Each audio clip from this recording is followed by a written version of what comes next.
Hi everyone and welcome to Beyond Machines. And today I'm going to be telling you guys why I want to buy a Land Rover Defender. And it's no secret that I own a Land Cruiser and I'm not going to sell it.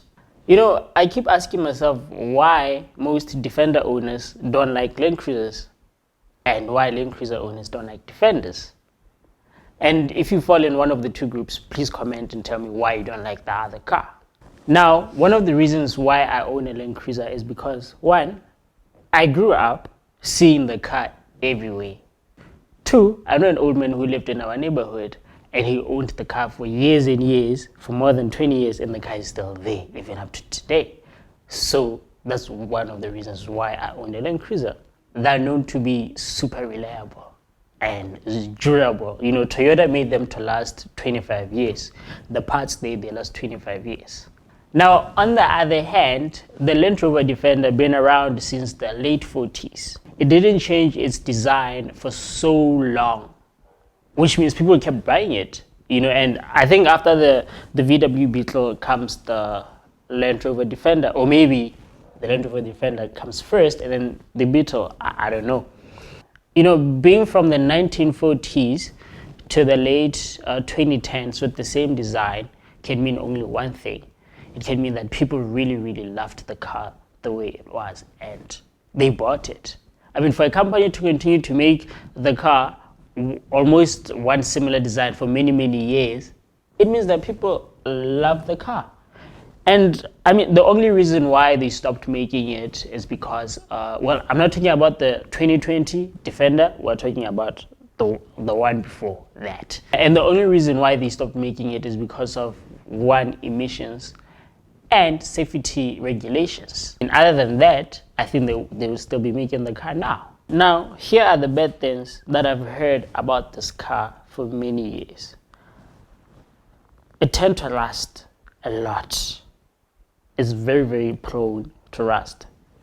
Two, it has a very heavy clutch, which if you're not really used to it, you know, it's really not comfortable to drive. But you know, you'll get used to it. It has a very not comfortable or bad driving position. You know, you can't take out your elbow nicely. It's very disturbing. If you're not used to it, you know, you won't like it. And then two, it's a very uncomfortable car. I think maybe it's because it's such a heavy utilitarian car. You know, maybe that's why it's uncomfortable. You know, I mean, if you're used to your luxury SUVs, your Prados, your Pajeros and stuff, you really want to enjoy the comfort of that Defender. Most of them, they came with diesel engines and they're very, very loud. So if you're not that type of person, you don't really like the car. I think only the South African one came with the 2.8 BMW engine. And yeah, it was only sold in South Africa. And apparently that's a very good, they like it. Most people really like it because it's a petrol engine and it's a bit faster, you know, than the diesel engine. And they're generally slow, these cars. You know, so if you own a Defender, obviously you're not owning it for speed. You know, so if you are just like a normal person and you're gonna drive a Defender, you're not gonna really be satisfied with the speed. So most people buy them for off-roading and overlanding. So speed doesn't really count, only the off-road capabilities, you know, and the durability of the car. Now, despite all the not so nice things about the Defender, I think I want to own one. You know, I want to own one. I think I like it. Aesthetically, it's pleasing. I like the car. It might look like a brick. You know, that's not very good on the road, but I like the car. It's very, very nice to look at, you know. So here's why I think I want to buy the car.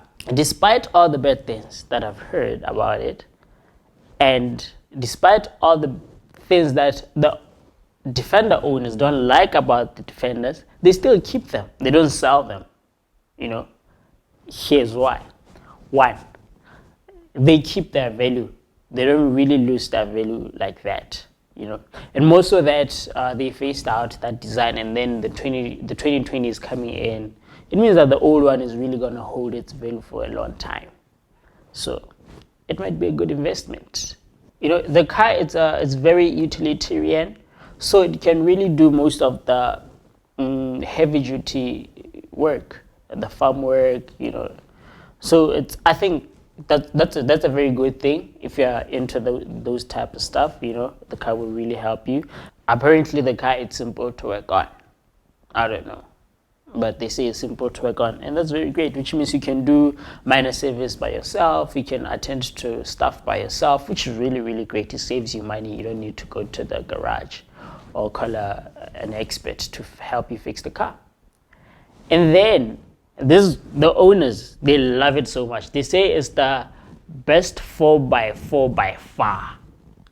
And that's like, they glorify that, they like that. I want to experience that also. The best 4x4 by far. I want to experience it. I want to know why these guys love the car, despite all the bad things I've heard about this car. And the other thing that I've noticed is that it has a very large following, more like a cult. It has a very solid community. Just a few weeks back, I posted on Facebook that I want to own a Defender 90, and then somebody called me out of nowhere. He's like, yes, you should own it. It's a very great car. What. I was so shocked. I was just like, eh. So yeah, I wanna get a Defender. And obviously I'm into 4x4 and overlanding. So the car is very modular. You can replace the bumper, you can build stuff onto it, inside it, to customize it however you like. So that you can, travel, do whatever you want. So that's the other point where I wanna own it. One thing that I've noticed is that, well, here in Botswana, we're really big on tourism and safari. When I was a kid, this is like 10 years ago, most cars that were used for game drives were Defenders. And then now, most cars that I've seen there are Land Cruisers. So people have moved from using Land Rovers as game vehicles to Land Cruisers. Well, just here in Botswana, I don't know about other countries. Maybe that says, a lot. Maybe it's because they're just using the newer Land Cruisers. Maybe that's why. I don't know why, but And two, I think the other reason why they've opted Land Cruisers is that maybe availability of parts. You can get a Toyota part anywhere in Botswana, and most people can fix a Toyota Land Cruiser. It's very easy. And the UN, well, when I watch the news, the UN has been using Land Cruisers and Land Rovers.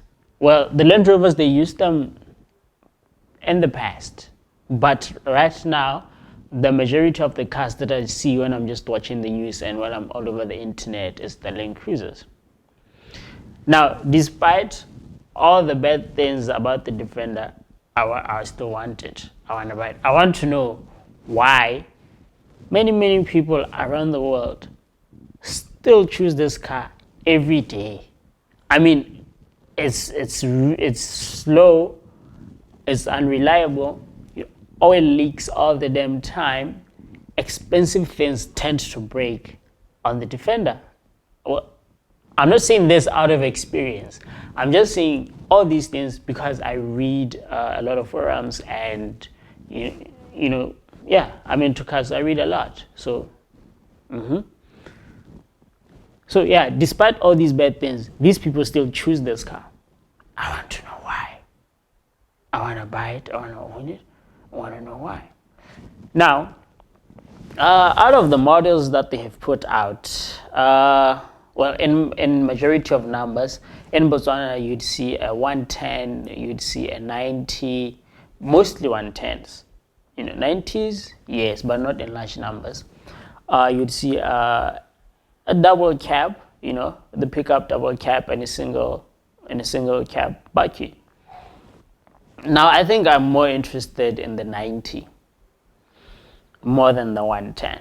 Why? Because maybe the last version of the Defender that came out, it came out in a 2.2 liter turbo diesel. The engine is a Ford engine, and I think if I was to choose the 110 with a 2.2 engine, and then I'm into overlanding. I'm a filmmaker, and then I'm gonna fill it up with camping equipment. I'm gonna fill it up with film equipment.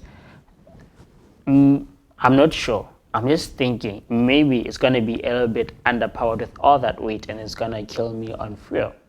You know, I'm not sure. Then why would I opt for a smaller car? Why for the 90?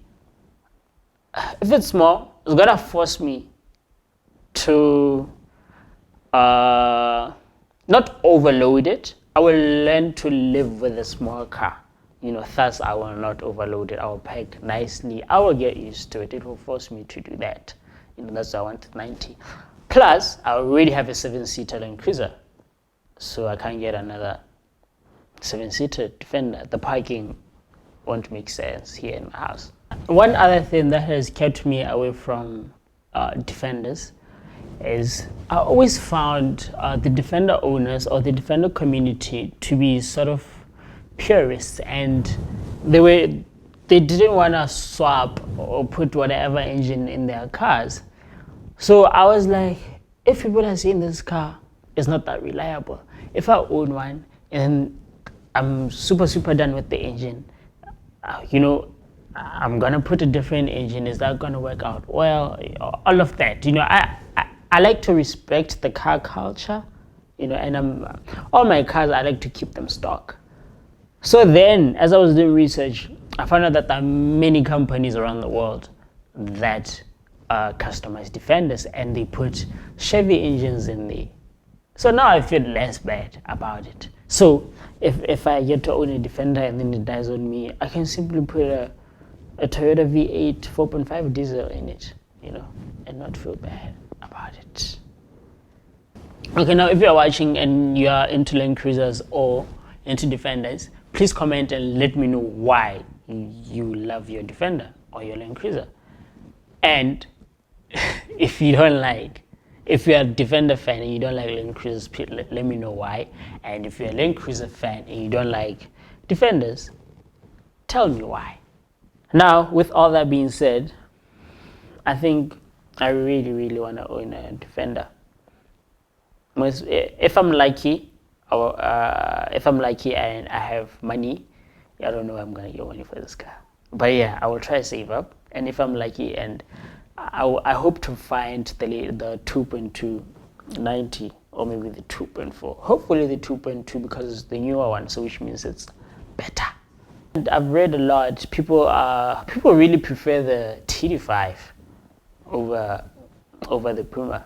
I don't know why. Please comment and let me know why you prefer the TD5 if you prefer the TD5. But I think I want to get the newer one because it makes sense to get the newer version. You know, I hope I'm not really calling travel upon myself by deciding to buy a Defender. You know, I hope to own one soon, and I pray it's a good car. You know, aesthetically it's pleasing. I love it. And mechanically, I hope I enjoy the car. I hope it doesn't give me trouble. I can only hope for the best. And if you're selling your 90, you know, a Puma 90, just comment below. Or if you're selling your 90 TD5, just comment and let me know. And if you're around Botswana, Gaborone, and you have a Defender and you don't mind to call me to come see the car, you know, I want to come see the car, drive it, learn more about it. I'm really interested in owning a Defender. And thank you for watching, guys.